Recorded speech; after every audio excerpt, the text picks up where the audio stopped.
Welcome to our pod. And by that, I mean on Wednesdays we read. I'm Hannah. I'm Laura.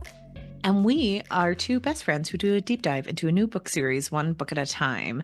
But right now we are, no, we are still doing that. That is We're our still main doing feat. that. I'm sorry. This is no longer a bonus. It was almost a bonus episode, but now it's not. No, it's the year of the Dresden. We're doing the year of the Dresden, guys. And we're Dresden. doing the themes and characters of Stormfront. I'm not sure if we have too much to talk about in this I episode. mean, there's not a lot to talk about because Harry just likes to direct everything back to Harry. Yeah, so It's all it's about Harry it's Dresden, it's all about Harry Dresden. Everyone wants to talk as it about should be. him.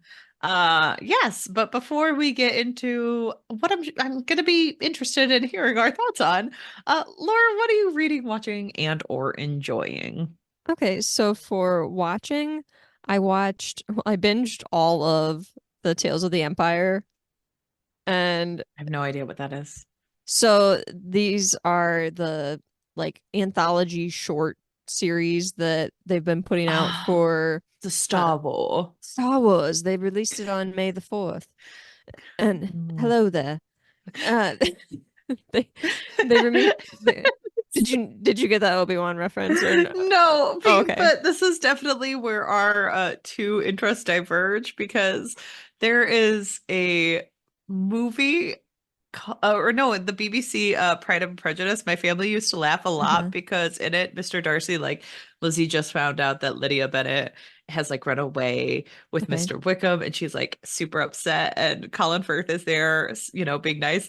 And he just goes, can I get them? Can I get someone to go run after them? Hello there. And he just like yells at the door. And my sisters and I used to like die laughing at him being like, hello there. And so No, I this is a find very different hello there. different, very different. You're looking at Laura's interest versus Hannah's interest on display right now. So I was referencing Obi-Wan saying hello there because also this weekend was the 25th anniversary of the Phantom Menace, so it was actually in Mm. theaters. So a lot of Oh, people were seeing the Phantom Menace again in theaters, and that's cool that they're bringing some of these classics back. And I yeah. I kind of love that the prequel trilogy is not getting as much hate and people are starting to be a little bit nicer to some of the actors who they Yeah. were horrendous to Hmm. when the movie originally came out. And I also feel like I noticed this yesterday on May the 4th when people were posting all their Happy Star Wars Day stuff or whatever, but there's a pretty good chunk of people around our age, Hannah, like in their 30s, Yeah. who have a lot of love for the prequel trilogy. And it's because they went to theaters and saw this. This was like the Star Wars that they grew up with. Hmm. And I feel like a lot of the people who were kids at the time that the original trilogy came out were very much the ones that were like, we need this to be exactly like the original. And were very much haters on the prequel. Well, again, it's the old adage of like these weren't meant for adult people being discerning. It's meant for like people who I like mean, these shows and it can be for children as well. Like it's meant for everyone to I share. feel like it's for all ages, honestly. Yeah. This is like kind of a family type fandom, in my opinion, because a lot of the themes are about like community and like found family, honestly. So I feel like it kind of spans age groups, but I do think that there is a thing where people within fandoms kind of hold things a little too dearly, Hmm. especially within Star Wars, and Star Wars is a big one. Where You like think? they release a trailer for the Acolyte and then it gets like I think it was the Acolyte that they released the trailer for and it got like so many downvotes on YouTube or whatever, Oh, just a jeez. stupid amount. And just because people are hateful and think that things have to be a certain way. And I feel like me coming into the Star Wars stuff, I just try to genuinely enjoy the content, even if it's Hmm. not the greatest. And as long as I come in with the idea of like, oh, it's just more Star Wars and have an open mind, I enjoy it. And I don't have to have things be like completely awesome all the time.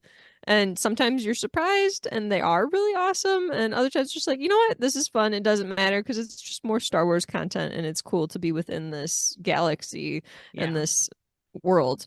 So I do, though, bringing it back, I do, though, appreciate that people are starting to be a lot nicer to the actors who were involved in the prequel trilogy because they didn't get the credit they deserved and had to do a lot of hard work to put together these characters. Looking at you, Anakin and Jar Jar, like you did not get the credit you deserved, and now people are finally coming around on these characters, and I appreciate that they're finally starting to kind of get their flowers. That I they earned it. Like they're great Mhm. actors. Shout But out to the podcast, The Redemption of Jar Jar Binks. I listened to that. Yeah. It was great. Uh, I listened to it too. I told you about it. So The Tales of the Empire is an animated anthology series. It was 6 episodes. Each one's like around 15 minutes. And the first anthology series they did was Tales of the Jedi, and that focused on Ahsoka Tano and Count Dooku. And that one I really loved because I found it just to be like so interesting. This one was about Morgan Elsbeth and Barriss Offee, which if you watch Clone Wars and Ahsoka, you will have seen them before. This one, I liked the Barriss episodes quite a bit. The Morgan Elsbeth episodes, I was kind of meh on, but they weren't horrible by any means. Like I said, if you just go into it with like it's just 15-minute chip Yeah. episodes. It's just more Star Wars. It's totally fine. It gives you And more content that you right, can it's just listen more to. content and more things to watch. And it was fine, but I did like the Barriss episodes quite a bit, and I thought that they were pretty good.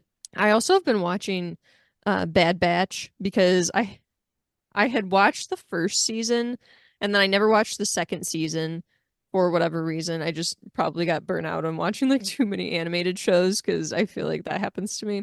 And so then the third season came out and everybody was talking it up and everything. And I was like, okay, I got to get back in this. So I decided to get back into the Bad Batch. And I've been watching that. It follows a troop of clones who, after the Empire issues Order 66, they have kind of diverged and are going on their own path. They're not going to be killing Jedi. So it follows this troop of clones and their journey, but I'm trying to get caught up to get to the third season because apparently a lot of things happen and And I what want to know. is Order 66 is what you called it? I'm sorry. Yes, that is the order that the Emperor or Emperor Palpatine issued to have all the Jedi killed Okay. because, like, yeah, if you don't have anybody to fight you, it's pretty easy to be in control.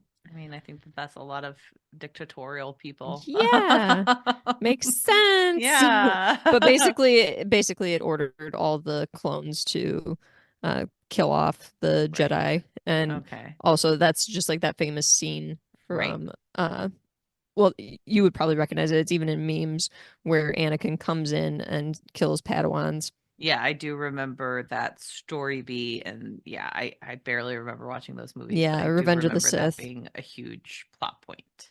Yeah. So yes. So yeah, Order 66, this but the Bad Batch is like right when this is like taking place. And Mhm. Bad Batch and Bad Batch is pretty fun as far as the animated series goes. I think if we're talking like which of the animated series I like best, so far I like Rebels the Okay. best, but that might just be because it's like in my mind a really good combination of like the kid stuff and also like getting a little bit zanier and Mhm. weird with some of the things that I feel like the other shows don't do as much of. Got it.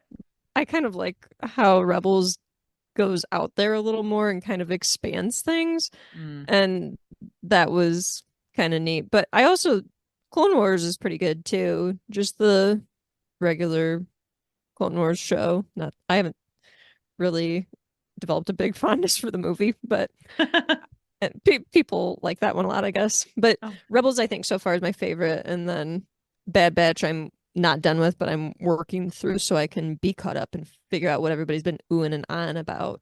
Mm. Okay. I'm working on it.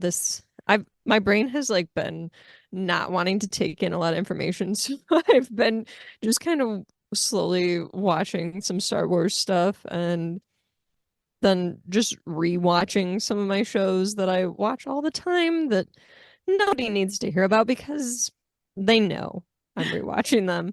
I It's mean, I nothing get new. it. But But rest I is also productive, everyone. watched yeah, I have got some Star Wars info for you guys that you all wanted apparently. That was it.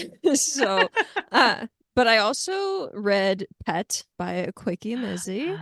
This Such a was a good one. recommendation from you, Hannah. Ah, And Hannah, would you call this like a young adult or middle grade book? I mean the themes in it feel a The little themes bit in it like, feel young adult. yeah, I would say young adult just because of the themes in it. Hmm. So yeah, I would say it's at least high school level. Okay. Yeah, Yeah, I maybe would like say it's like 14-year-olds, maybe. yeah, I would say that's probably appropriate. Yeah. I think it says on the cover that it's a middle grade book, and I was like, oh, okay, maybe. But I also again, think it's one of those things as like Americans, we're very protective of children and what themes they have. yeah. Like I do think But about that all the again, I time. think I was reading a lot of reading and consuming things that I maybe wouldn't have been like age appropriate for, but also was like mature enough to handle the information. So I Hmm. think if it's the right person and they're mature enough to handle the information, it's fine. But this is a fantasy realism Hmm. story that follows a young girl, Jam, who lives in Yeah. a city where the city called Lucille, where Hmm. there used to be like a lot of bad things that happened, and then the people kind of had a revolution and they Hmm. worked to get all of the monsters out.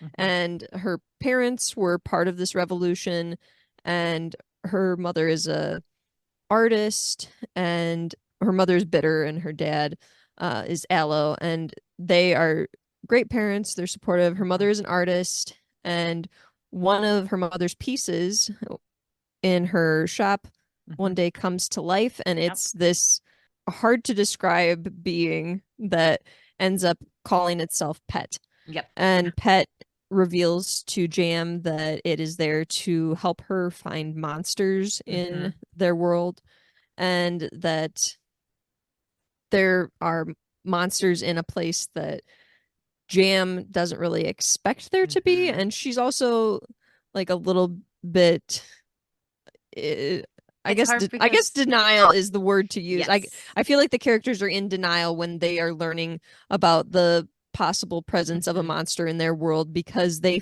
feel that they have run out all the monsters, that they've made everything perfect in their city. So Yes. when a creature comes and reveals itself to be a monster hunter and is going to purge the city of Lucille of monsters, the people in the book are suspicious and in denial, really. Yes. But it is a really interesting short story novella, but I guess not really a novella. It's for middle graders, but a short book, but really has a lot of deeper, haunting things happening. And I really appreciate it because I, right off the bat, kind of knew where things were going with this. And I did appreciate how the book ended in a way that it was more of a reveal of Hmm. these monsters and how we have to still stay vigilant and recognize the harm that monsters can do because we don't always spot monsters. Yep. They're not always visible to us. And I think that a lot of those things that were mentioned right towards the end of the book were really important. And especially for kids to read that kind of thing, to be able to be cognizant of the fact that we need to watch out for each other and Hmm. recognize that monsters come in all different shapes, sizes, forms, and that the people around us might be suffering and we need to be there and set up ways to protect them. Yeah. I And thought was really great. I also think that book did such an amazing job of talking about like you're right with the disbelief that it could still be happening Yeah. because they had progressed to a certain time. Yeah, And I think that because it's many that's years in the future. mhm, It's basically living in a time where like a lot of the things that we're dealing with now that are relevant issues now that we're all fighting about and Yeah. having issues with are non-existent. Right. And they are things from our past. Mm-hmm. And they have created a peaceful society where bad things don't happen. And so when even the suggestion of these things is brought up, the characters are very, We've moved past that kind of thing. yes, they're like Yeah. that's not possible. We don't do that anymore here. We got rid Yeah. of that, right? Remember we had that big revolution. How It's dare you done. discuss it? Like there can be no more Hmm. bad things. And I think that that's also a very like relevant topic. It's just complacency and the belief that once bad things have happened once and we root them out, Hmm. that they can never happen again. Right. It's Um, very much a let's learn from history yes. situation. Let's but let's not forget it. Mm, I also appreciated in this book that it was mentioned many times the importance of libraries and information yes. and the documentation of information and also like the sharing of stories.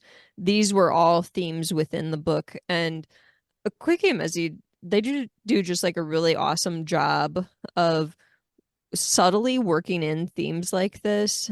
And I have yet to find an author that can like be really sneaky, quote unquote, in terms of like working in deep themes in this way.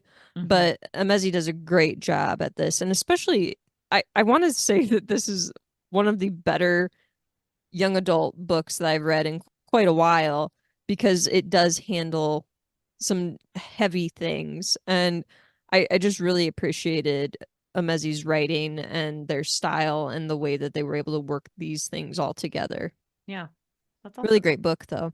I know. I loved that book. I love I had Akwaeke a hard Emezi. time though, like trying to picture Pet. That was like my hardest issue. And there are some things that like I won't say them because it would reveal too much about the story, but it kind of like made sense to me to kind of keep it almost like the image of Pet to be almost ambiguous. Hmm. And I kind of just settled on that where I was just like, you know what?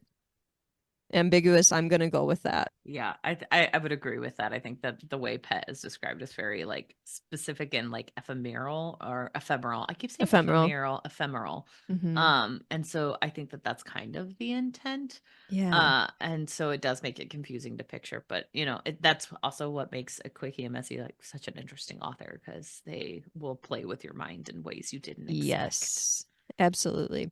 So that's my second Akwaeke Emezi book. So I'm trying to get more of their work under my belt and Hmm. have some more of their stuff read because I I still think Freshwater is absolutely amazing. That one Yeah, I need to is read it. likely in like one of my favorite books ever because that's just so it's one of those books that you just think about every now Oh and then yeah. like some I don't know why I have certain books like that like that one is one where I'll just be like sitting there and just randomly be like yeah, that weird thing that I was just thinking about that happened in Freshwater. And I don't know why I'll just think of it. It's good But though. yeah, I really like books like that. And I think that honestly, Earthlings has become another one of those Yeah, books I for me saw where I'm just someone like, someone Earthlings. reading Earthlings in a coffee shop today, and I almost walked up to them Oh and I my was like, "My gosh. friend is obsessed with that book, but in a weird way, not in like a good or bad way." It's that's one of those books where I'm like, do I recommend that to people? And what will they think of me if I'm like, I'm kind of obsessed with that book? I know. But Oh, not I in had a the way weird where I'm time. like, that's the greatest book ever, but in a way where I'm like, I can't stop thinking about it. Yeah, So interesting. I know. But another book I've been reading is The Last Watch by J.S. Lewis. I'm not done with it, but I've been doing a buddy read with a Passett. And So this is a book many. that is a space story, which is Mm. basically like following a ragtag group of prisoners who are like on the edge of the universe trying to defend it. And they find out that the things are kind of going down the toilet fast and they Oh are no. humanity's they are everybody's only hope. Oh, good. So it's really fast paced, honestly. Like a lot of things are happening quickly. And I really appreciate the author's writing because it's very I don't know if cinematic is the right word, but it's kind of I think that's what I'm going for, cinematic, because Okay. I can picture everything so easily and it's literally like watching a TV show or a movie. I think it would be a really easy adaptation, honestly, because of the way that it's written. It's so visual. Okay. And I really just like all the characters and I feel like the author has a really good handle on how to bring in secondary characters and not make them seem like, oh, this is a throwaway character or this is a plot mover. And I kind of appreciate that because often you and I will read a book and we'll be like, yeah, that character was just brought in to help so and so get to this point, and then we never hear from them again. Yeah. And the way that J.S. Lewis does this is very well written. And I Okay. really appreciate that. So Yeah. I'll give another update when I've finished the book, but really liking it so far. And it's a lot of fun. Good. It's a romp. I've Gotta heard love a other good people romp. say a lot of good things about the series in general, and I know that the last book is coming out this year, so maybe if I'm like really with it, I can get the second one read and then I can be prepared for the third book that comes out later this year. We'll see. Ooh. But Hannah, what have you been reading and watching? So right now it's Mega May, so I've been reading The sort Sword of of Kaigen. Kaigen. And I'm already obsessed with this book. I'll tell people more about it, but I'm about 44% of the way through, and this book is so good, guys. I adore this novel so much. People Uh be talking it up. We People should be have talking it known. up. I know, but sometimes you just don't know. And then I was like, nope, nope, people be right. People are Yep. correct about this book. It is worth. Spiffbo winner makes sense. They're so good. I would die for Mamoru or Mitsaki. I love them both. But Misaki. Mitsaki Hmm. is such a I also tragic like figure. Robin. Oh, you do love Robin. You met him Yes. one time and you're like, nope, I love him. Soulmate. That is so me with characters though, where I I'm just like know. one chapter, I'm like, obsessed. Setsuko is that for me, except I'm Setsuko. very I love I'm Setsuko. I'm so worried about her. Yeah. So I've just been loving this book. I love like the buddy read this year. It Hmm. feels very happy. It feels like everyone's very happy, which is a I feel big like change. people enjoy this book a lot, so that Yeah. will definitely set the mood. And this is a big change from Priori or Jonathan Strange and Mr. Norrell, Hmm. where like I remember I didn't really like Priori. None of the people I read with the buddy read were like super into it. Sure. Um and then with Doctor Strange and Mr. Norrell, Hmm. it was very similar. So Yeah. it was just I really am enjoying the talk and like how much everyone just loves it. So everyone go read that. But also, so I'll be mostly doing audiobooks while I finish up, all my bigger reads. I listened to Quietly Hostile by Samantha Irby. This is like Okay, a I feel like I recognize that author's name. yeah, she has like a bunch of books of essays. She's kind of like a Okay. comedian and a show writer. So Okay. she's written a bunch of things like We're Never Meeting in Real Life. Wow, no thank you. Is Um that the one with the rabbit on it? yes. Okay. Uh, and this is like one of her more recent ones. So this one came out like after the pandemic.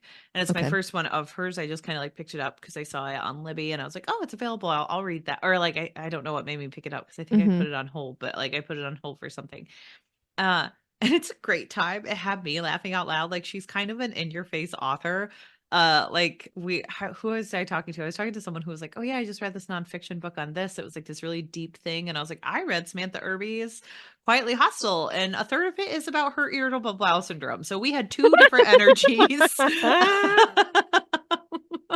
A So third of it is Mower. Animal Bowel Syndrome. I love so her already.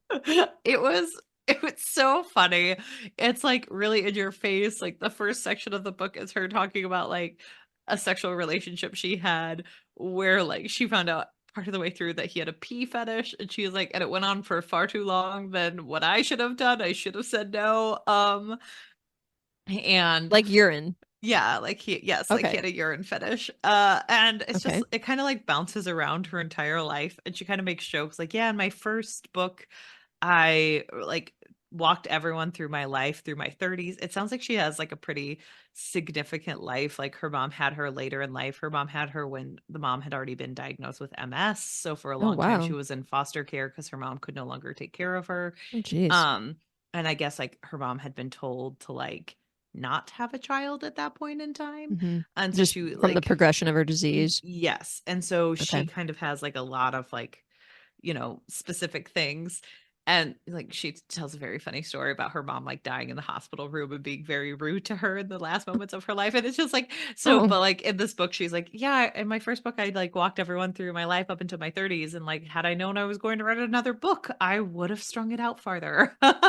Uh, true. I mean, you don't yeah. know if that one's gonna And out earn. and so she like jumps around a lot. And apparently she like started writing the Sex and the City reboot show. So she like works on that. And she's like, guys, the way people have been attacking me, and it's like, who am I? I don't have any authority over this. And she's like, I'm the one who made Carrie pee her pants. I'm sorry. And so she's just so funny. And it does jump around a lot where some of it I like zoned out a little, but honestly, I think that that's okay with a book of essays for like some Sure. essays to not hit as harder. But it was just lighthearted. It was really funny. Like it's super relatable. She talks about, her irritable bowel syndrome through like the I lens love of that. someone with she has like huge allergies and her wife's like children are living with them and she's like, have you ever had allergies to most scents and you live in a spray of Old Spice and whatever fruity thing is on sale at Bath and Body? Oh, yes. So So those kids it's are of a certain age. yeah, and so it's very funny like to listen to her and she reads the book, so I highly recommend it. Sure. I had a great time the entire time I was listening to it. Um but so yeah, I get the hype. And then on the other side of things, I finished Rick Riordan's The Sea of Monsters, Percy Jackson and the Yay. Olympians #2. I listened to it That's a lot of twice. people's favorite. Oh, really?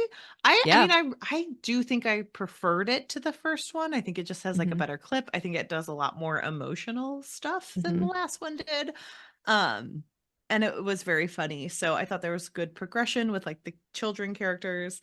Um, I I personally really like Battle of the Labyrinth #4 the best out of okay. that series, I but mean, they're all good for middle I'm grade. I'm working my way through it. I really liked the Tyson character. Yeah, I love Tyson. Um, He's such a sweetie. he's so sweet.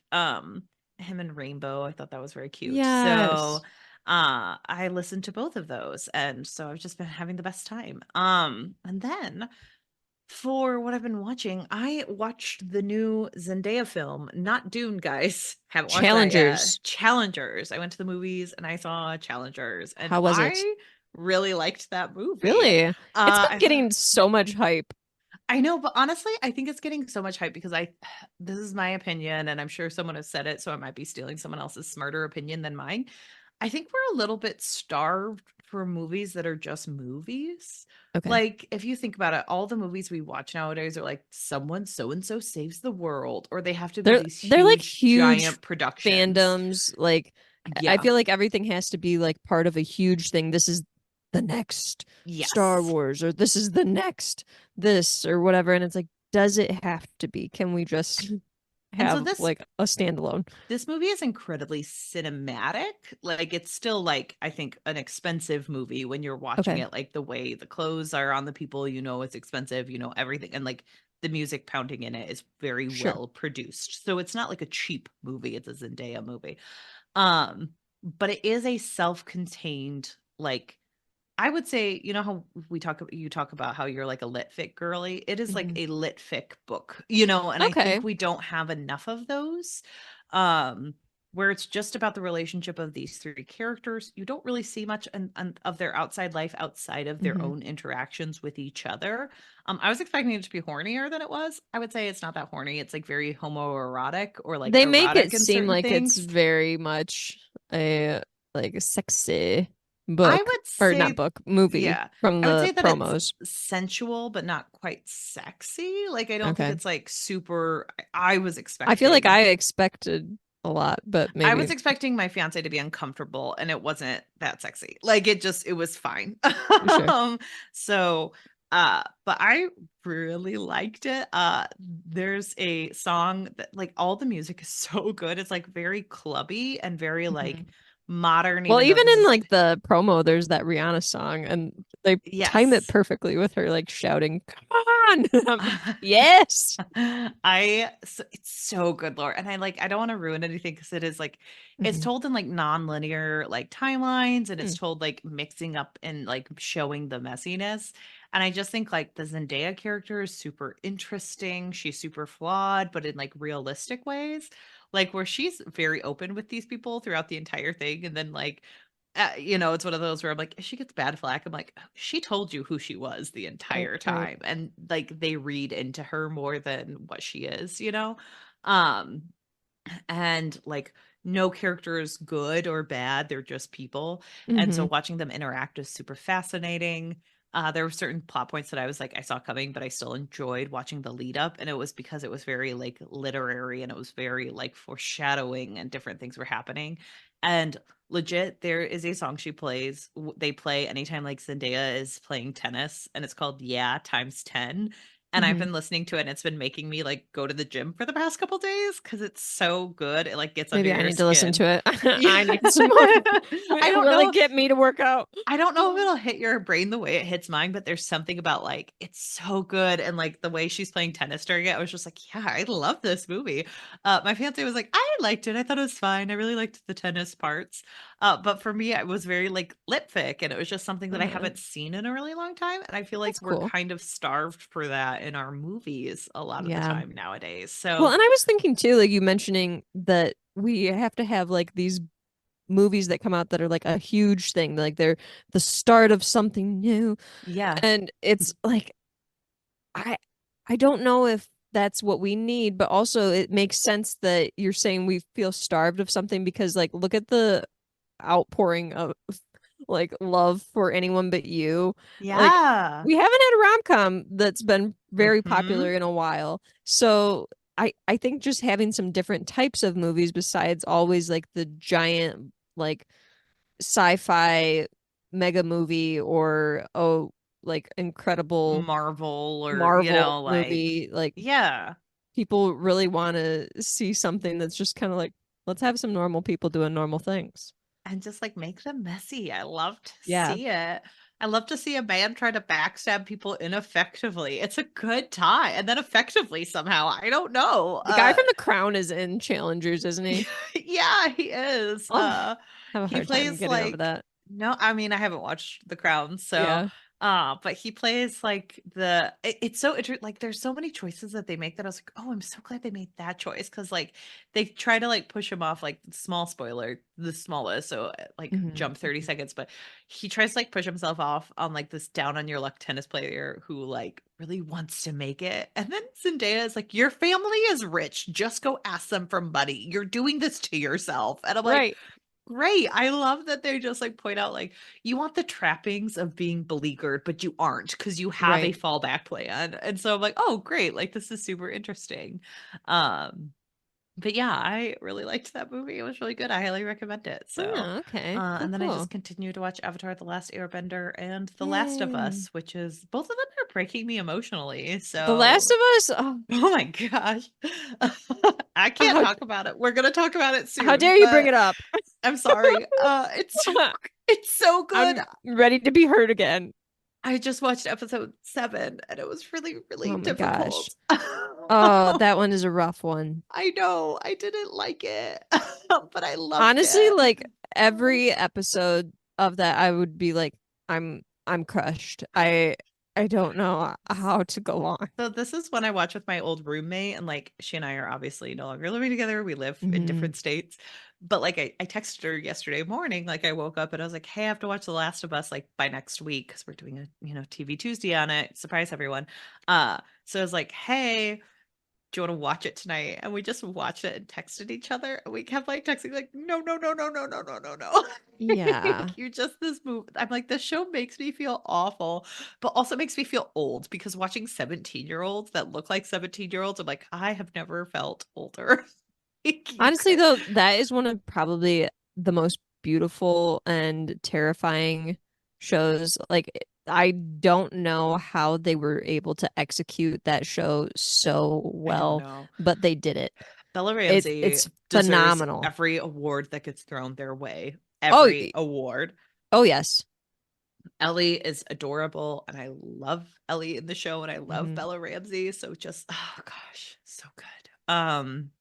Yeah, that and Pedro also Pedro's absolutely amazing. amazing. Their So chemistry as like him as a father figure and her as like this, oh, can I just so say though, freaking who good. is Pedro not going to have chemistry I with? know Like, he probably has chemistry with like plants that are just hanging out on the set. he's They're like, oh my so gosh, delightful.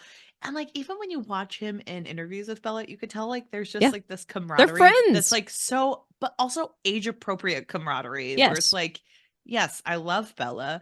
They are amazing, but like we have a specific but type of also not relationship. where it's like, do they have a secret Mm. relationship? Or just like too friendly or too much like I'm her Yeah. protector. No, it seems like he's like, no, she or like this actor is great. I love hanging out Hmm. with them. So You great. hate to Love like it. say anything, but like he seems at this moment in time, At this moment, knowing what we at, know. of what we know now, he seems so great and very unproblematic. I hope that Yes. those words hold up. Please don't let me down, Pedro, Don't let me because down. I really like you. Oh, But he's so should we great. talk about some things that might let us Already let down. Already let down. Let's talk uh about Dresden. So I will say another disclaimer. Laura and I joke through all of the books we read. It's always Yes. done in good fun. Yes. We are but we are just as hard on Storefront as we are on like any other entity that we do reviews on, like Hmm. Law and Order SVU. Go listen Yes. to some of those episodes to see how much we just enjoy riffing on this. Yes. At Also, our like I would say we were riffing quite a bit on Legendborn, and we loved yes. that book. Oh my gosh, So we adored Legendborn, riffed on it so hard, and we did enjoy this book. It was a this romp. was a romp. But to talk about it in But I think themes and characters. you have to be realistic if we're getting into themes and characters, and then we need to be a little bit harsher. Yes. Because, like, and it might also be the type of book this is, which is it's meant to be lighter. It's not meant to be as I don't know that this is analyzed. meant to be a text that is studied, Hannah. Yes, I think it is supposed to be a text that is enjoyed. So I think our plot episodes Yes. may be our highlights. We're on these. We're like Harry Dresden. I'm reading the Wikipedia page right now because I was like, Oh, all of these women have the whitest names ever. So we're yeah. like, I was like, I cannot keep Monica, Karen, like Oh my gosh. uh, Kathy, there's probably a Kathy. Jennifer. Like it's just Tutu. No, it just says Harry Dresden, the protagonist, a professional wizard, and the only one listed in the phone book. That is what he's described as a That's character. it. I'm That's surprised there's not like an entire page of a description for him. I do hope the name of this episode is Harry Dresden, the protagonist, though. So... Harry Dresden, the the protagonist. The protagonist. protagonist. There's Yes. a the there. Uh, but like, I feel like with this book, though, specifically, it came out in a certain time. mhm, We have previously been talking about like things that we liked during this time period that did not age well.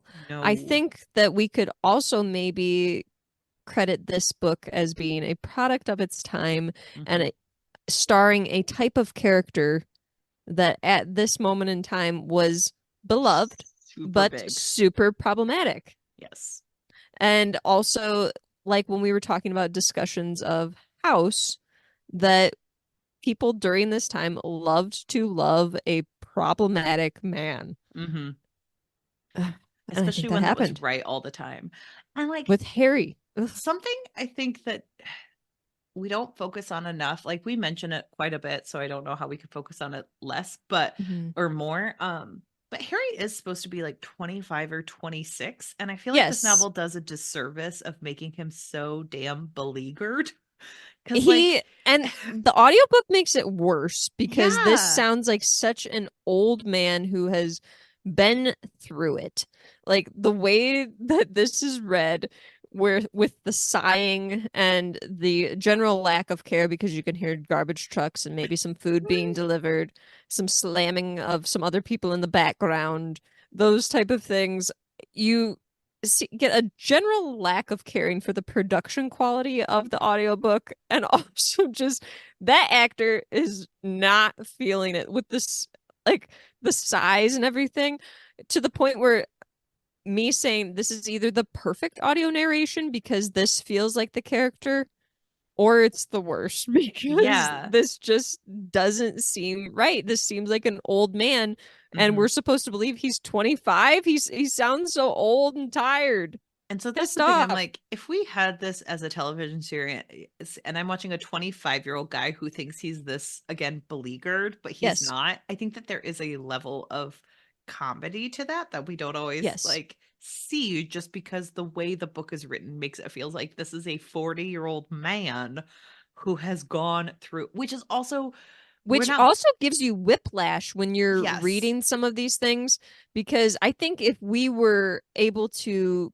connect with this being a young man more, I think a lot of the things that bother us, Hannah, would maybe be not as bothersome if we were able to be like, this is a yeah. young man, he's an idiot. Like I young men in their remember what it was like to be 25 and young having men a in their crush on a 20s woman. are Like, yeah. yeah, what we get it. But I think when this is something where we're like, this seems like a 50-year-old, and that's double his Yes. age, but that's how he often comes off as through his dialogue, and then also for me personally, the way this is read. Yes. It's very difficult to try and excuse this because you're like, you're a grown man, Harry. Get it Exactly. together. You got all this experience and you're making all these stupid screw ups. Like, what the heck are you doing? You're so unprofessional. And it's like, I would have a lot less of a problem, I think, if I were able to maybe put more of the Ferris Bueller spin on it, because Yeah. that's how he puts it on at the end, where he's like, and me, I'm just being me, Harry I'm just the Dresden. son of a Like, magician.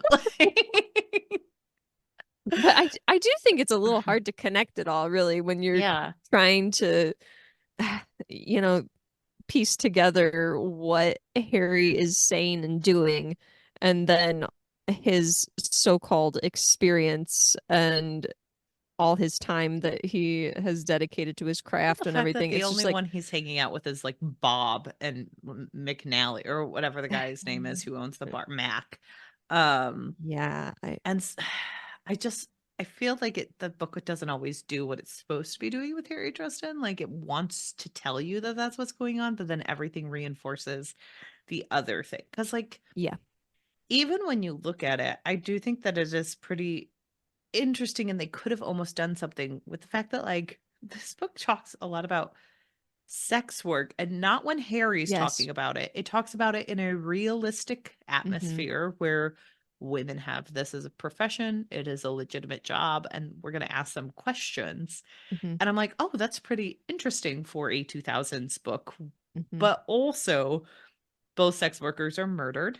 Monica is the only one who gets out. She is the And the wife of the way warlock, that and the way Harry Harry talks pictures about. it and Mm-hmm. talks about it is in a tone that is shameful, Mm-hmm. and that they should have been saved by him, Yes. because that's the best case scenario for all women, is to be saved by Harry Dresden. Just remember that he looked into that little girl's face and said, "Yes, I may murder your father." Like it wouldn't give her trauma. He said, I might do it. I'm not sure. Are you gonna kill my dad? Um, Maybe. maybe. I feel like he probably just said it like that too. Where he's like, "Are you gonna kill my dad?" Maybe. Look, 10 out of 10. Cop for comedy points. I die every time I think about that. Why did he ever interact with that child? Why was I'm that an curious to important hear plot from some point? of the Dres heads about like Dress heads. about like I'm talking like the hardcore Dresden fans that have been there since the beginning, how do they read this book? You know what I mean? Like, what is the tone that they took away from this Yeah. initially with their first reading? Because I'm like, if you're taking away, like, oh, this is kind of funny and this is a romp of a book, okay. But I'm like, if there are people that are just like taking this so seriously, like, Harry's doing the good Lord's work. He would Okay. be a great caretaker, okay? Number one boyfriend. I wish I could date him. Oh my gosh. I just We could meet at 7-Eleven. we could meet at some, and then she shows up at my house for unknown reasons, questionable And then reasons. The I'll just plotting go of take that a section. shower really quick. Again, 25-year-old. I'm like, okay, maybe a 25-year-old would be idiot enough to be like, I have to go shower, but like the date could still be on, right? Yeah, and that's again where it's confusing because we're picturing an older man, and this is not This is not vibing. an older man. No. Uh, and then also like So the age is an issue. the age is definitely an issue. And the fact that he's hanging out with Bob, who is a pervert. Like Bob is a pervert. That's Bob it. is gross. I think this is also one of those things where it's like Revenge of the Nerds almost, where he's like, oh yeah, I used to women have in their panties. I have to go to a sorority house. I hope they have a pillow fight. And it's very like, much ew. so. You I used to have a calculus teacher who was getting up there in age when he was my calculus teacher, and he would always say the most random things. And he would like write on his board and then later be like, some prevert wrote on my board. That's like honestly, every time I think of Bob, I'm like, some prevert. Some Um, prevert said this. some prevert said that he was gonna go At this whoop point, it I'm up a in a little curious as to sorority. like why Bob, like what Bob adds to this, I besides just like, oh, we needed to have a little more fantasy involved. Like maybe this is a character that will expand a little more. And I know that some of our listeners are big fans of Bob the Skull, and I'm just kind of curious as to like how this character develops throughout the series, or if he does develop, or like well, what, because I'm at this point in the first book, it's like, what does he really add besides being kind of like a you messed that up. I actually accidentally gave you the wrong love potion, but it's okay. Just go ahead and use it. She loves you right now. Like, go ahead. Like, have a okay, little that fun, seems you. wrong. That Well, seems very wrong. again, I think that this, like, it's a little bit of the times that we're talking about because there were other shows that came on during this time where, like, every guy who you were supposed to like swoon over had a perverted best friend Yes. that Yes. was disgusting and then always ended up with like the spitfire of a woman who was hashtag feminist in the show. Yes. And they You always nailed ended it. up together. And so I do think that that's a little bit of this where it's just like, oh, well, he's just the perverted best friend, which is also harmful to society because If 24 he years ends up later, with Karen Murphy, I will Bob riot. and Karen just I in bed will together. riot. I hope not. Because, like, that's the Jim thing. Butcher, you will be in big trouble. This is how ends up. Bob and Karen forever. You will Um, get a strongly worded email. a very strongly worded email. Because I do think like that is a specific trope, which like now in 2024, we're like, hey, that just reinforced the belief that men didn't have to step in when their other friends were being problematic. Yeah. Because like it was just a quirk of theirs instead of Hmm. being a huge issue.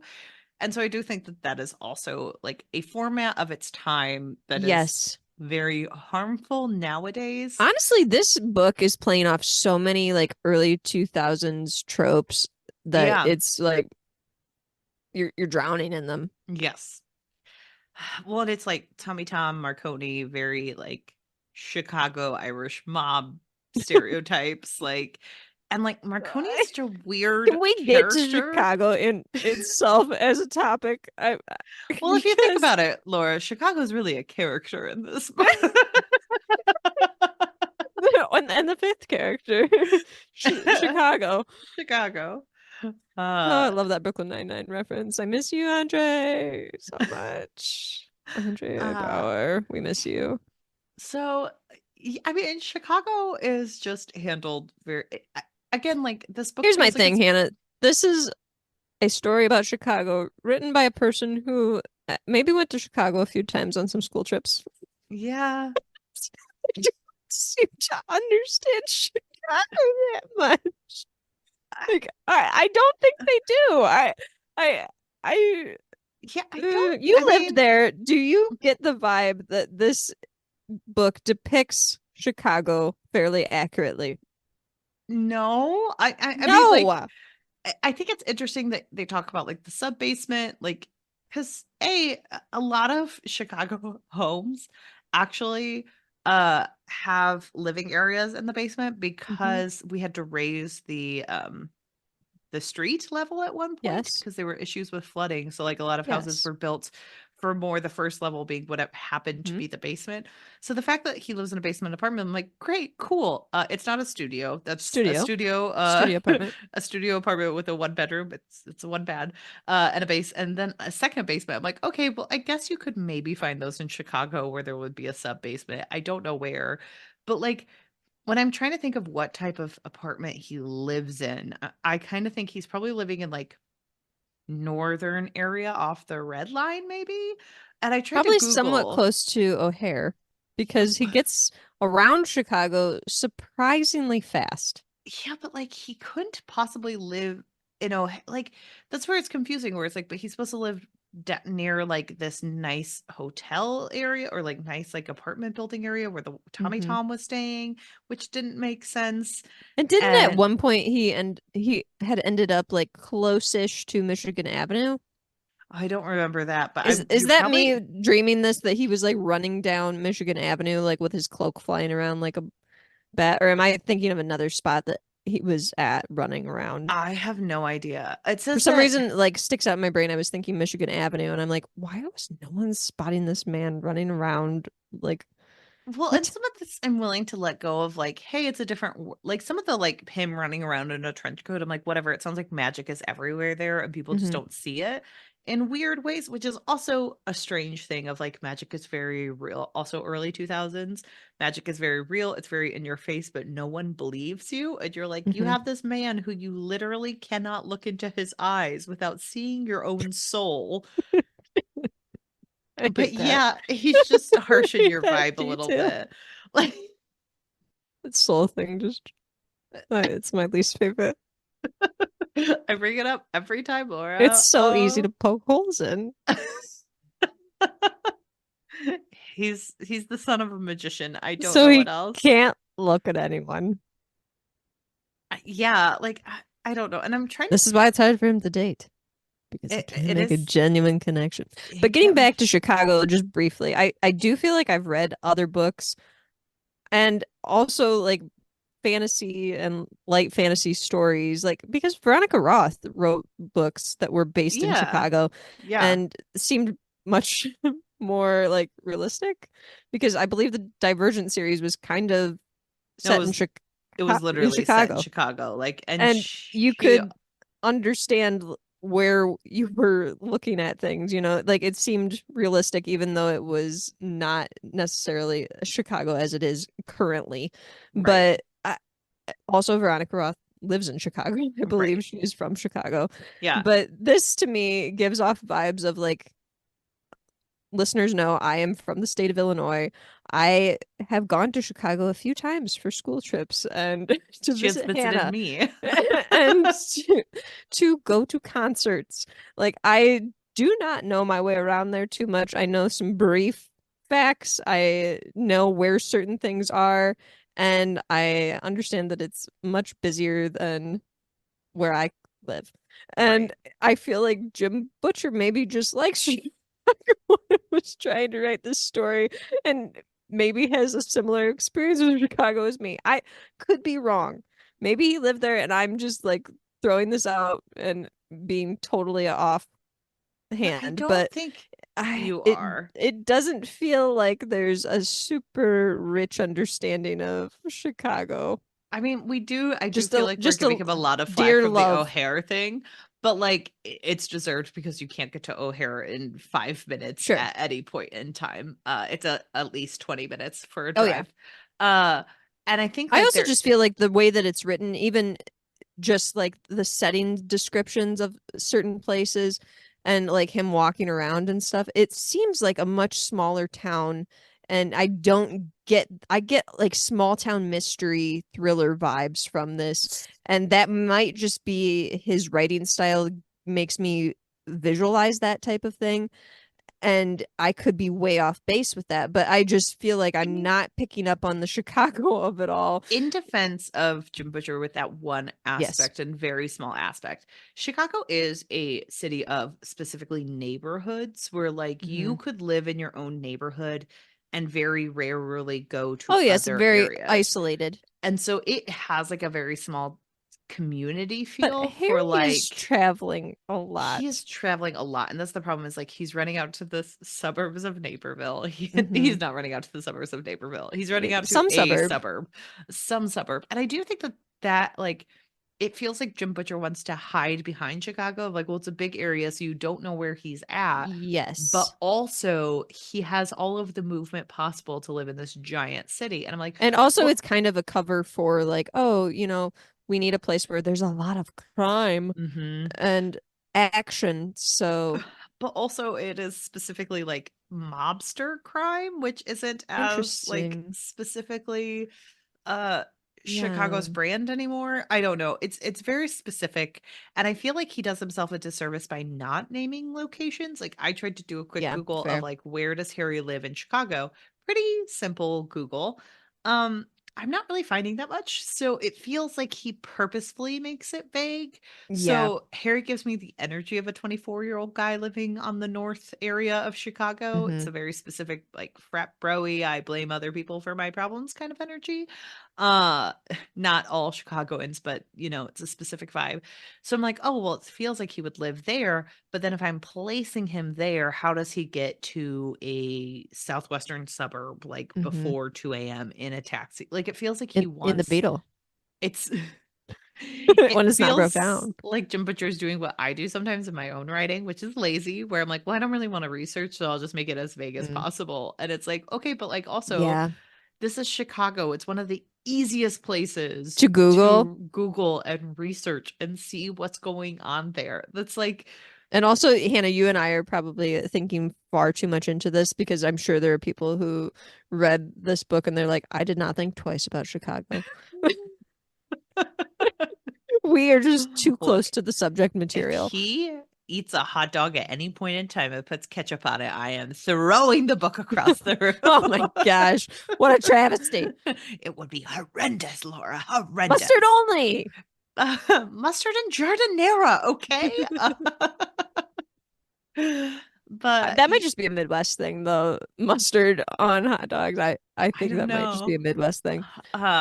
But yeah, so it just feels like I don't know. There's a lot of like wanting both things, and Can I that's also just say, I feel like there's a lot of things happening in this writing that are going on to try and endear the reader to Harry in one yes. way or another, whether that's like a young kid struggling in the city to get by, who's Hmm. living in a crappy apartment and his car keeps breaking down. Like all these things are supposed to endear you to him, and I don't know that they all work. Right. Like I think that people can relate to certain aspects of them, and some of the things are said out loud, you're like, oh, can relate to that, but then when you put it together, you're like, well, can't relate to that completely. I think I would have went a different direction there, but okay. And he's a nice guy who can't get a date, and he Ugh. all of these type of things I think are supposed to be endearing. And I think maybe the Chicago finding my way around the city and trying to make a name for myself is one of those aspects. Yeah, it definitely feels like they're trying to do a lot. He's trying to do a lot with Harry again with like Hmm. the bleaker, I cannot get a date. Da, da, da, da. But also he seems like a rough hang. And He seems like a he rough hang. He is a rough hang. he is a rough hang. And like he doesn't have the best communication skills. And women throw themselves at him for questionable reasons, I guess. And like he's still just sitting there being like, but I'm a bad date. And it's just like, but you think you're the most But you amazing think you're person. awesome. And so It's so weird because he'll say that he's the worst, followed by, but I'm the nicest guy ever, and I stick up for women. I bring them flowers at the hospital, and I want to save them all. and I Like, I believe I'm okay, a knight in shining armor pretty much. yeah, And the things that I liked most about Harry, like his interactions with women, lowest on the list. I oh like that yeah, he has a 30-pound plus cat yes, and he was nice to Toot Toot and made sure he brought him Yes, pizzas for like that's a a couple weeks. short list. And it's also bottom of the bear, like the bar is in hell then. If it's just like you were nice to a fairy You and didn't you like the part when he have was running a around naked fat with soap in his cat. hair? Oh my gosh. And luckily it was raining. Luckily. Oh gosh. I mean, I did like that he owned a t-shirt that said Easter is Oh yeah, canceled. They you found the love that body. part. That's like that's actual personality. Yeah. He doesn't have that much personality in this book that like shines through. Mm-mm. And that's like I've read and I have like obsessions with like certain procedural dramas, and a lot of the parts that make those types of things interesting are the personalities behind them. And it feels like Harry doesn't have much of a personality, even No, though and we're the supposed to think he's things that amazing. some of the like attempts to give him personality are very tropey and Yeah. boring slash frustrating. Like I think I mentioned in the last episode how he's kind of like egging on Hmm. the big bad in this and being sarcastic and like, oh, that's the best you can do. And it's like, nobody likes that. Like, just solve the problem, be effective at your job. Don't try to be telling horrible jokes and being sarcastic. Like, nobody Is likes that. he a good detective? No, he's not a detective. He's one of those that he's like, I think wasn't he asked like, "Are you a cop? Or are you working with cops?" He's like, sometimes, but yes, I am a cop. But it's like, shut up, Harry. You're not a cop. And then they're like, wait, you're not a cop. And he's like, Yeah, I am not a cop. um, yeah, I don't think he's a I'm very good also just like, detective. I'm just not a fan of. I know that this is not new information to anyone. You are also not a fan of this, Hannah, but the self-proclaimed "I'm a nice guy." Why Yeah. why don't women like me? I can't figure it out. I'm doing all the things right and I just can't figure it out. It's boring. It's overdone in real Yeah. life. And I don't want to read about it in books because it happens too often in real life that we're hearing about these men who are just the nicest of guys and they can't figure out why they can't get a date because they're awesome and they're doing all these things right, but it, I'm over it, Yeah. honestly. Like the, we all know why these things are problematic. They are. Like, Right. and this is just not that much fun to read about somebody being like, I'm a nice guy. Why doesn't somebody with big boobs want to date me? Like, oh, I don't Well, know. and that's the thing is like he always just feels very like I'm so amazing. I'm so amazing that I look past what people look like, but if somebody has a nice rack, I'm looking at it. Like, Well, and like the okay, then you just Bianca thing of like contradict yourself. it's also just like the tree, and it's not helped where a lot of times we're in Harry's head where he feels like he's the narrator of these Mm-hmm. books. Mm-hmm. And the way women are spoken about is not great. Like No, it's horrendous. Every single Karen, woman he encounters, whether he likes them or not, he takes pity upon them all. mhm, And he also has to objectify their appearance immediately. They all yeah, have to be objectified. Even the vampire, once she's in vampire form, he talks about how she's hideous and has saggy boobs. And yep. it's like, okay, needed to mention that. All right. And the way that he kind of thinks he's twisting things into a positive light, like you're not. You're just making people sound bad. And that's like what bothers me the most is like Karen is a fun little aunt. She's in her early Mm-hmm. 30s. She is in his age range. Yeah, they Um, could easily date. they could easily date. Like Bianca is this vampire who feels so bad that he saw that she was ugly. A, why do vampires Why do they care care? about the beauty standards of mortals? They don't. What are we talking about? He What? didn't watch What We Do in the Shadows. Like Right? I do not understand the why. Baron does not care. It's all just did he always was he always missing a penis? Yes, that's what made the sex so good. Um That uh show. but like and then Susan is just like a slut that he could possibly date because Yeah. she is not a sex worker. And like he just has so many bad vibes coming out Mm-hmm. of him where it's just like all he's doing is judging women. Why the slut act? Why must you wear this, like, oh my gosh, Right. she's wearing She's this. giving me a look at her back. The way that she talked to me is like this. And it's like, I'm wondering, is this actually what's happening? Is this reality or is this Harry Dresden's Or it's just reality? just a And very he thinks nice. that the way that people are interacting with him is this way. Mhm. And it feels weird overall to have all these women just be Yes. like objectified in different ways where they're like mommy or, you know, like Virgin Mary or not Mm-hmm. Virgin Mary, like a little Mary Magdalene showing up and Mm-hmm. stuff. And it just throughout it all, he's just like, well, I am just chivalrous, and that's why I act Yeah. this way. And it's like, well, that doesn't excuse any of that. No. Like you can be very chivalrous and not be those things, not be Right. judgmental. So yeah, and then I don't know, just like it's really hard to do a character study on all of these people because it Mm-hmm. just goes back to the Harry Dresden of it Well, all. and that's the thing. It's very difficult to say, like, oh, we feel this way about this character or this way about this character because we seem to only have Harry's view of the other characters. Yeah. And Harry is very much an unreliable narrator to Hmm. us, at least Yes. from our read of this book, first time readers, that it's tricky to know what to think of the other characters Yeah. because of the perspective that we get.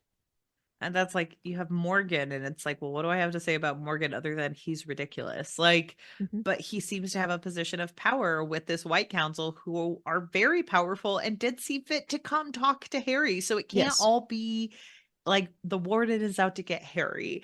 It just feels a little ridiculous if you think about it for too long. We don't want to think about it too long. But yeah, uh, I don't I mean, know. Morgan definitely is ridiculous. Like I joked previously where I'm like, I think Morgan should have been the hero of this. And it's just because you get so annoyed with the way that he is talked about. And it's just Hmm. like, would this be the way this was handled? I don't know. And I think it's because Harry's unreliable. And Yeah, that's how he's perceiving these characters. He perceives all the women to love him, all the men hate him, obviously, because he's trying to take away all their women. All their women yeah. are so attracted to Harry that it's an Well, issue. this also falls into early 2000s tropes of like the only friends you're allowed to have are the friends you have at work. Why was Yes. that a trope where it was like, no, no, I no. don't know. I have no emotional support outside of the person who I talk to on a daily basis where if I was ever inappropriate, they could call HR on me. Right. Like that's a Like weird vibe. Hannah and I appreciate the importance of work friends to have like someone that you can talk to at work. But Yes. also, I think you and I both don't take too much of that home with us. We have friends No. outside of work, and most everyone that we know it also does. It's There are very few best friends I got from mhm. the workplace. And so it's But just I also get very the vibe though that Harry is not actually friends with the people at work and is very much just like thinks of himself as a loner, that he's on his own all the time, and it if any seems. woman's lucky enough to sleep with him for one night, well, that'll His dad be was a magician. well, his dad was a magician. That says it all. I mean, Bob seems to be his best friend again, and that is a rough hang for a best Yeah, friend. if we consider that a friend. I would I not also trust them think with my drinks. no, I also think like the magic system in this, I still haven't figured out totally yet. Like, we're still a little unsure if everyone can see certain beings or magic things happening and how it all kind of fits into the world a Yeah. little. And I'm also still a little confused about Harry in general in terms of like his council and the other wizards that are out there, like how they identify each other and why like I mean, at some he point can't we're date gonna get a another wizard. at some point in this book we're going to get a moment where we find out that his mentor is not dead and he has to Oh go yeah. up and fight him again because Harry was a young gun who didn't realize Hmm. that. But In our defense about like Harry seeming older, I did look up how old the actor was who played him. Guess how Okay. old he was in the pilot episode of the Dresden Files, Laura? 35. 38. Okay. So just like it's obvious that 13 everyone years sees him older. as older, but he's not. He's supposed to be a young, Can we ridiculous look up man. how old the audiobook narrator was when this was Oh my gosh, recorded? he was so old because he was old during Buffy. Oh Um, gosh. let me He was see. too old. How old is James Marsden? If he recorded the audiobook the year it came out, that's what Which we'll seems do. unlikely because that would have been a debut and this is a Oh, I looked celebrity. up James Marsden, which is not who that is. What's his name? Spike, James. right? Yeah, but it's James. Marsters. Marsters. I would have preferred James Marsden a little bit. I'm not gonna lie, that would have been funnier. So let's say 2001 to be very helpful. He Okay. was 39. Okay, so So he's still 40. yeah, and that's the problem is like everything is telling us that this is an older man, and then Yes. he's a ridiculous 25 year And then old. it's very tricky to get on Mhm. board with the 25-year-old actions. Yes. So we'll So try to be better about that next time, but also, we might just make fun I of wonder him. how old So, Jim Butcher was when he wrote this. oh, he was in his 20s, I want to Was say. he? Okay. Uh, That would, because I think, also be context that would help me. or maybe he was early 30s, because this book came out in 2000. Okay. Um, and It's a cautionary tale. I don't know why I have that. because this is a cautionary tale. So when the book came out, he was 29. So he was Okay. writing this around the Around the age, same age. which is also something that authors do, where a lot of times authors think they're older than they actually Hmm. are.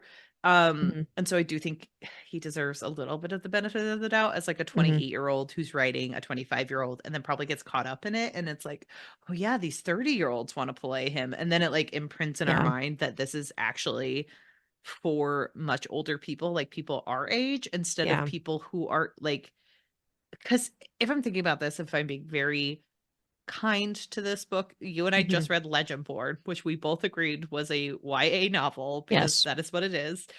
And we laughed and we laughed and we laughed, but we also understood that we were not the primary audience.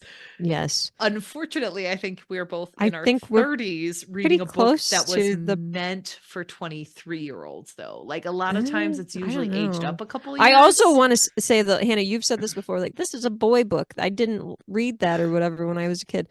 I want to say that this book series probably at the time was definitely targeted towards young men. Yes, I think this is very much targeted towards like 22 or 23-year-olds who just want to Hmm. read for pure pleasure and probably thought they were a little bit too cool for fantasy. So it was Sure. easier to read an urban fantasy.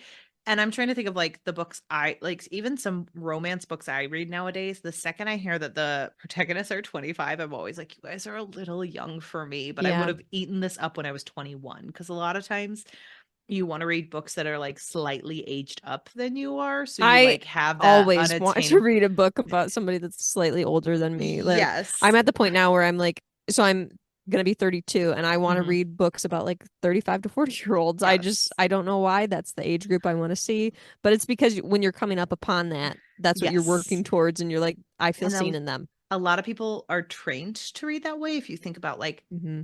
books for children, they're always books about 10 to 13-year-olds. If you think I about mean, middle even if you're grade, reading books to young children, they're always hmm like about the next step. Like you're reading yes. about going to school or you're reading about like learning to do this or I'm learning to ride my bike or hmm whatever.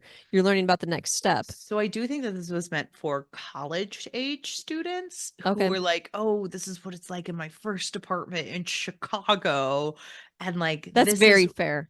this is what it's like to have your first job, because like you always think when you're going to go out in the world you're going to be your own boss kind of Hmm. thing.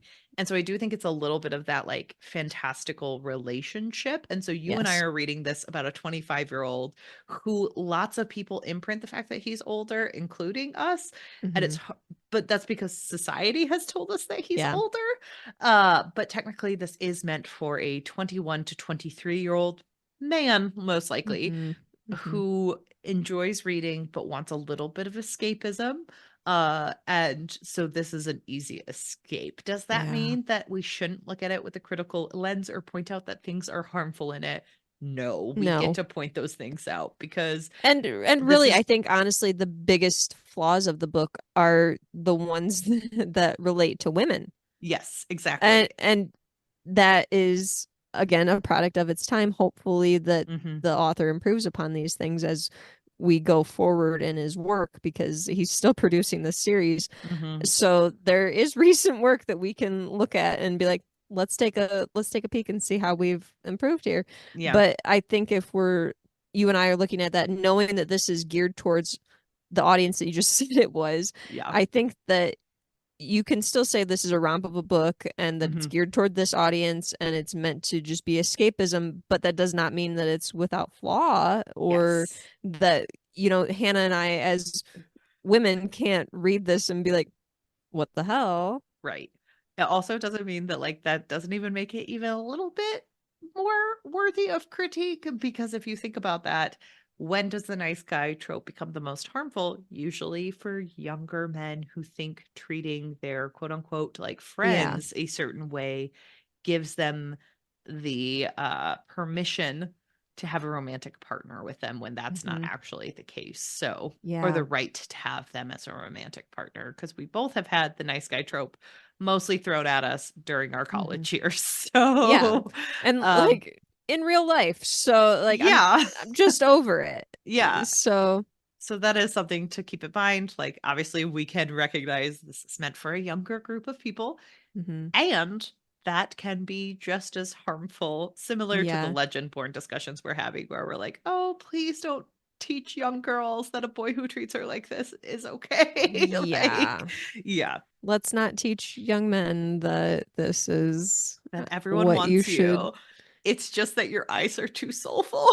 Yeah, it's just that you put yourself out there too much You're and just too good of a guy. And yeah. these women, they want disgusting men. Hmm.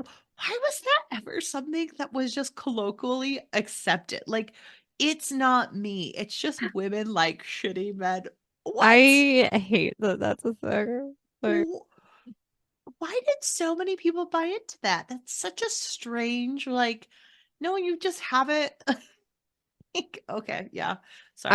I don't know. Um, I'm gonna just say though, like I'm incredibly picky when it comes to like men, and I realized like I was thinking about this recently because I'm like, man, my husband is like quite a catch because like I have very high standards when it comes mhm, to like certain things that I want in a partner. And mhm. I, as Hannah will know, am quite critical of men. One of my favorite things I've heard was on the Bechdel cast years ago. Uh, when asked about their sexual orientation, Caitlin, one of the hosts, said that she was straight, unfortunately. And I don't know why that describes me so perfectly, but it does Yeah. because it's like I have so many issues with men Mhm. and get very frustrated and like I am very picky, Yeah. but it's at the same time, I feel like you're allowed to have standards and not be kind of strong armed into the whole, but I'm a nice guy and I treat women right type thing that happens quite a bit to a lot of women and then they Mhm. end up in harmful situations Yeah.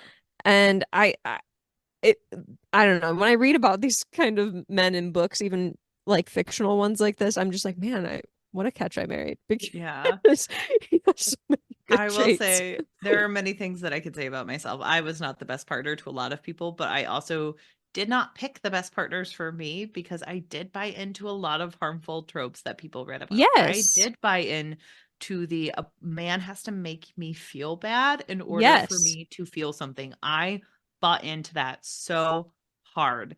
And what that meant was I was incredibly dissatisfied in a lot of my relationships. And then Hmm. I was probably worse back to them in many ways, and I take accountability for my actions in my past relationships. But I am now with someone who is like one of the most supportive people, like, Yeah. and is one of like the greatest people and like nicest people, and that is better. Well, And thank you it's for not sharing that because that I think is important to see that when we're reading and consuming this type of media, even if it's fun and we enjoy Mhm, it, if we're watching like the rom-com movie that is reinforcing to women that they just need a guy that's going to be sarcastic and say mhm, rude things to them, that is what they will seek out because at the end mhm. of the movie, it ends It well and works they out. share a romantic kiss Mhm. and they seem to have a perfect life. Yeah. And that's what people are going, if especially people at an impressionable age, are going Mhm. to seek out. Yep. And it can be very damaging and take a lot of time to realize that this is not the healthiest way to enter a relationship. So thank you for sharing that No, I because mean, I think like, it's important context. right. And I think that that is very important context to share, which is always why I share it and always why I point out my own failings too, Hmm. because it's not just me about saying, like, oh, wasn't it horrible? Feeding into these stereotypes is not helpful for And any I was person and it trying not to harms get too many. detailed, but like I No, you're have fine. been around young men before who have very much been the I'm a nice guy. Hmm. I deserve you to Hmm. be with me. Hmm. And it's been uncomfortable and Yeah. you can't I I don't know. I'm in a much better relationship now is what I'm getting at and Yeah. a very healthy relationship. So So the I moral of the story is Hannah and Laura are Hannah very and happy Laura with their are very partners. happy with the men in our lives. Like Yeah. we're doing great. Reggae Sean Page is a wonderful partner. He's Oh. wonderful. Dotes on me constantly. I literally don't have to get my own soda. I will take Paul's soda from him, and he just now brings two because he knows I'm taking one from him. So, like, that's who I'm with. So, yeah, And my husband hides in the other room quietly while I'm recording. he How does do kind. that while he waits for his lasagna. So that is the end of our discussion. I feel like we've kind of come Yeah, full I mean, circle on there's this. not much to say about the other characters, Characters. honestly. Like, no. There Hopefully in the next books, I feel bad for Karen. She is ineffective in so many ways, and it's we would really because like to have a character like there was room in this book, honestly, to develop the women characters. mhm, Did not didn't happen. happen. Did not Uh happen. They and were just so objectified and pitied. I mean, Harry or was there to save trying them. or quote unquote ridiculous as they tried to Hmm. arrest Harry for things that maybe he should have been questioned Yes. on. So, it's those complicated things. I So, think ultimately what this discussion has come down to is like we need to be a little bit harder in our analysis when we're watching the nice guy or the troubled yes. soul that everyone should love Mhm. when we're consuming media. Well, join us next week as we talk about a A much wonderful lighter graphic topic. novel. We have our author interview with Talia Dutton. She wrote this graphic novel, M is for Monster. Make sure you go So pick it up and good. read it. It's so good, It's guys. at a lot of libraries. It was at my Mhm. local library. I saw it the other day. I was like, oh, It's been out for a while. We met Talia because I went to an author interview with her, and I was just like, Laura, this book sounds like it rocks. We should add it. So yeah. And I I was like, like oh, ask and see if we can get an interview. I bought a book. I had her sign it, and I was like, "So I have like a book podcast, and I would love to have you on." And she was super nice about it. She's super chill. I love her. So she is on with us next week, and then we are going into the full moon, The full guys. moon. It's about to Not get the full moon, the spooky. full The moon. full moon. Oh my gosh, you're right. I just said full because I just the full moon. That would make too much sense. This is full moon, and full moon seems more appropriate. It seems like a Dresden novel. We're So we're definitely a couple of fools, and we are following a fool who knows where. So we will cover the first third of that book. I'll put the Mhm. chapter breakdowns up online once I have them. Everyone, If we have any listeners left after this episode. We'll see. Everyone, please remember to rate, review, and subscribe, or tell a friend about our podcast. It is a great way to get Yeah, others to we listen really to appreciate us. it. Sorry if Jim Butcher is like one of your favorites. If these are your favorite books, we are comedians at heart, or at least we like to think so. So, please make I sure that think, you're. just throwing it in there real quick. Hannah and I did not hate this book at No, all. We did I not really hate this liked book. this book, We but had a fun time. We just feel that we would be doing our podcast and what we stand for a disservice if we did not mention some of these things. yes. It is all about the discussion overall, not Mm-hmm. about our, specific findings, because we can read a book and know that it's a romp and Yes, still discuss it with a but literary that's in the lens. first half. Uh, So, but make sure that you are following us over at OWWR Pod on all the yes. platforms. And make sure you're checking out OWWRpod.com, where we just The posted blog. another author highlight. The wonderful SF Henny joined me to discuss her re-release of her book, The Last Lunar Witch. Ooh, She was a delight to speak with. I loved the first couple chapters that I got to read of this. So everyone should be going out and picking cool. up that book. It is an indie author, and the book is right now on sale for 99 cents. So run Ooh, out and get it, everyone. grab that. Um, That's a steal. and always look over at our blog. We do post the link to fill out the form to be considered for an author highlight. So make sure you're Yeah, we'd love to following us connect with along you. So there. send us a message or an Mhm. email, or authors reach out about doing an Yeah. author highlight. Perfect. All right. And join us next week with Talia Dutton. Bye. Bye.